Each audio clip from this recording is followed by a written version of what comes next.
who hear the word, retain it, and by persevering, produce a good crop. You guys are this. We as God's people are this. And I hope we don't skip over the idea that the way the crop gets produced is by persevering.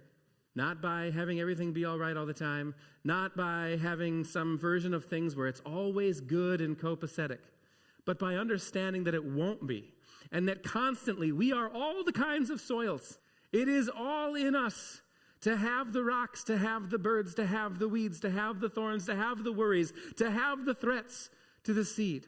And so we must together persevere.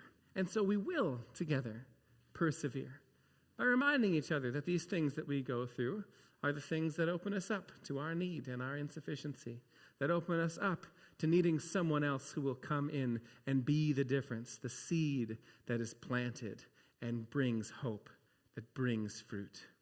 By reminding each other in times when things are not as good as they could be, or we are upset by what's happening around us, or we are upset by what's happening in our lives, that here and now, in those moments, is when faith is most active, when faith is most useful, and when having faith is good, really good.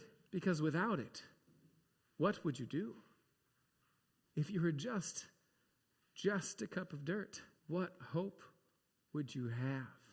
So take this parable to heart, not just for yourself as you go through the things that need to receive encouragement to be persevered through, but also as you try to be those encouragers to each other. Use this idea with one another in your lives. When people are going through the tough stuff, and you're like, I don't even know what I would say to them after they've gone through this. This is what you can say to them.